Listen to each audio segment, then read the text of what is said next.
I've always been a worrier. I remember being very small and working myself into fits of anxiety over seemingly insignificant things.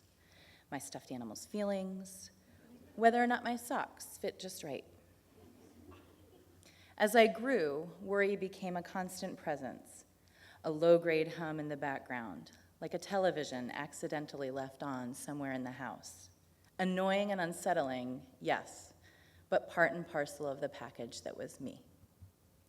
In high school and college, the worrying escalated. I remember one awful night. I couldn't sleep. The bottom felt like it was falling out of everything. Classes were ending, a long-term relationship was over, money was running out, and everyone was preparing to move away. And of course, there was a paper due. I began to panic, certain the end of existence was imminent. Crisis was averted only by the appearance of my roommate standing in the doorway, ready with reassurance and a mug of coffee, fresh from the percolator in the kitchen. To this day, the sound of a percolator is one of my dearest comforts, except I don't actually own a percolator, so I don't hear that sound.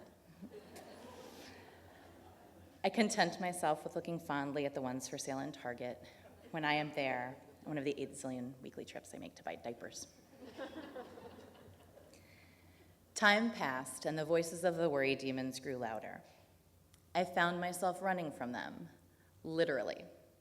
Anxious about grad school exams, I drove the worry out by training for and competing in 4 triathlons, one of them a half Ironman, and 2 marathons in the same year. And yet, it seems that this lifetime of worrying was itself only a preamble, a warm-up to the main event, which is the way I've worried since giving birth. It started immediately once the baby was born, and it hasn't stopped. My mind is an active little spider, scurrying around, trying to find something to seize upon, and once it does, it spins and spins and spins the thing, wrapping it tighter and tighter and tighter in worry. The floors in our house are uneven. The baby doesn't eat enough. The yard is a mess. The baby naps too much. The baby doesn't nap enough. My clothes don't fit. Is there lead dust in the house? Is the baby eating it? I don't talk to the baby enough. I talk to the baby too much. Letting the baby cry will damage her. Not letting the baby cry will damage her. Do I limit her world? Is she growing enough? BPA, phthalates, crap in our food, chemicals in the house, our clothes, outside, in the water, in the air, cars crashing, planes falling. It's like someone has flipped on my worry switch and then removed the switch itself so I can't turn it off, and there are not enough percolators in the world to make this go away.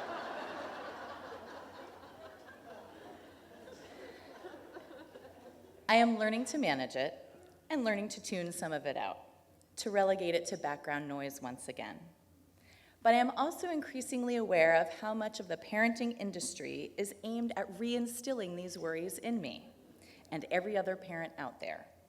So many books, magazines, television shows, and websites are just vehicles for cultivating a certain "I'm not doing enough for my child" attitude, stimulating her mind enough, making her room beautiful enough, looking good enough that she won't be embarrassed to have me for a mother, being vigilant enough about the food I buy, the toys we have, the surfaces in our house, what's in them, on them, and how we clean them.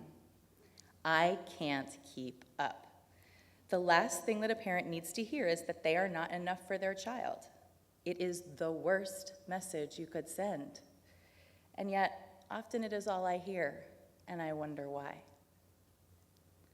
It's been 5 years, 3 children, 2 amazing doctors, and 2 medications since I wrote the words above.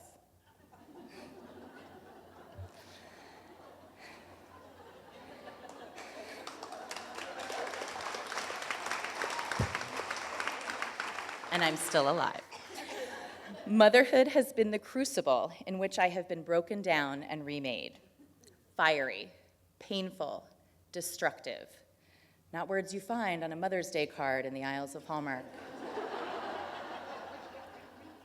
But those are the words that best describe what being a mother is for me. I would be remiss if I stopped there, though. The blessing of fire is what it leaves in its wake.